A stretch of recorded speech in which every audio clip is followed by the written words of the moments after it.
Radhe Radhe. Welcome back to my YouTube channel Apeksha's books of wisdom.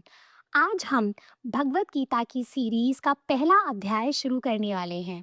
बोलो कृष्ण भगवान की जय, बोलो वासुदेव कृष्ण भगवान की जय।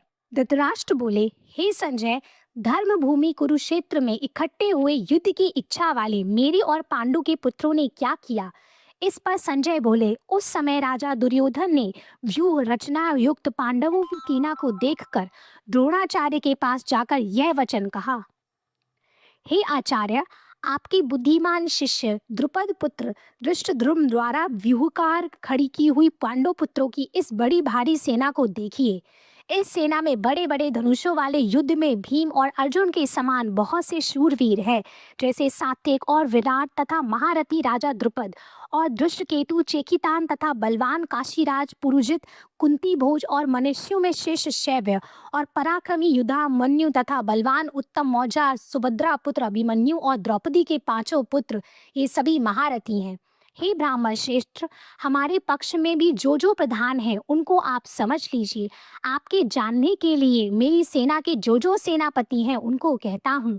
एक तो स्वयं आप और पितामह भीष्म तथा और कर्ण संग्राम विजयी कृपाचार्य तथा वैसे ही अश्वत्थामा विकर्ण और सोमदत्त का पुत्र भूरिश्रवा तथा और भी बहुत से शूरवीर अनेक प्रकार के शस्त्र अस्त्रों से युक्त मेरे लिए जीवन की आशा को त्यागने वाले सबके सब युद्ध में चतुर हैं। भीष्म पितामह द्वारा रक्षित हमारी वह सेना सब प्रकार से अजय है और भीम द्वारा रक्षित इन लोगों की यह सेना जीतने में सुगम है।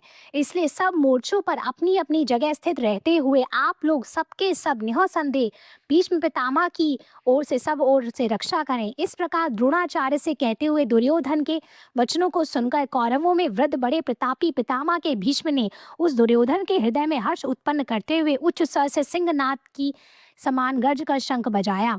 उसके उपरांत शंख और नगार से के तथा ढोल और मृदंग और नरसिंहादि बाजे एक साथ ही बजे। उनका वह शब्द बड़ा भयंकर हुआ। उसके अनंतर सफेद घोड़ों से युक्त उत्तम रथ में बैठे हुए श्री कृष्ण महाराज और अर्जुन भी अलौकिक शंख बजाए। उनमें श्री कृष्ण महाराज ने पांचजन्य नामक शंख और अर्जुन ने देवदत्त नामक शंख बजाया।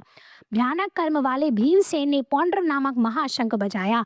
कुंती पुत्र राजा युधिष्ठिर ने अनंत विजय नामक शंख और नकुल तथा सहदेव ने सुघोष और मणिपुष्पक नाम वाले शंख बजाए। शेष धनुष वाले काशीराज और महारथी शिखंडी और धृष्टद्युम्न तथा राजा विराट और अजय सात्यक तथा राजा द्रुपद और द्रौपदी के पांचों पुत्र और बड़ी भुजा वाले सुभद्रा पुत्र अभिमन्यु, इन सब ने हे राजन अलग अलग शंख बजाए। और उस भयानक शब्द ने आकाश और पृथ्वी को भी शब्दयामान करते हुए धृतराष्ट्र के पुत्रों के हृदय विदीर्ण कर दिए। हे राजन, उसके उपरांत कपिध्वज अर्जुन ने खड़े हुए धृतराष्ट्र पुत्रों को देखकर उस शस्त्र चलने की तैयारी के समय धनुष उठाकर ऋषि के श्री कृष्ण महाराज से यह वचन कहा, हे अच्युत, मेरे रथ को दोनों सेनाओं के बीच में खड़ा करिए, जब तक मैं इन स्थित हुए युद्ध की कामना वालों को अच्छी प्रकार देख लूं कि इस युद्ध रूप व्यापार में मुझे किन किन के साथ युद्ध करना योग्य है। दुर्बुद्धि दुर्योधन का युद्ध में कल्याण चाहने वाले जो ये राजा लोग इस सेना में आए हैं, उन युद्ध करने वालों को मैं देखूंगा। संजय बोले, हे धृतराष्ट्र, अर्जुन द्वारा इस प्रकार कहे हुए महाराज श्री कृष्णचंद्र ने दोनों सेनाओं के बीच में भीष्म और द्रोणाचार्य के सामने और संपूर्ण राजाओं के सामने उत्तम रथ को खड़ा करके ऐसा कहा कि हे पार्थ, इन इकट्ठे हुए कौरवों को देख। उसके उपरांत प्रतापुत्र अर्जुन ने उन दोनों ही सेनाओं में स्थित हुए पिता के भाइयों को, पितामहों को, आचार्यों को, मामों को, भाइयों को, पुत्रों को, पौत्रों को तथा मित्रों को, ससुरों को और सुहृदों को भी देखा। इस प्रकार उन खड़े हुए संपूर्ण बंधुओं को देखकर वे अत्यंत करुणा से युक्त हुए। कुंती पुत्र अर्जुन शोक करते हुए बोले, हे कृष्ण, इस युद्ध की इच्छा वाले खड़े हुए स्वजन समुदाय को देखकर मेरे अंग शिथिल हुए जाते हैं और मुख भी सूख जाता है और मेरे शरीर में कंप तथा रोमांच होता है तथा हाथ से गांडीव धनुष गिरता है और त्वचा भी बहुत जलती है तथा मेरा मन भ्रमित सा हो रहा है, इसलिए मैं खड़ा रहने को भी समर्थ नहीं हूँ। हे केशव, लक्षणों को भी विपरीत ही देखता हूँ तथा युद्ध में अपने कुल को मार कर कल्याण भी नहीं देखता।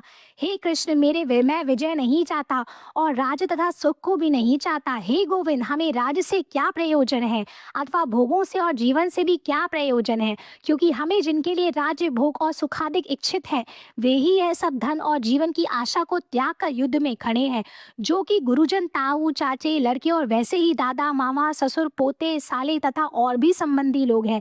इसलिए हे मधुसूदन, मुझे मारने पर भी अथवा 3 लोग के राज्य के लिए भी मैं इन सबको मारना नहीं चाहता।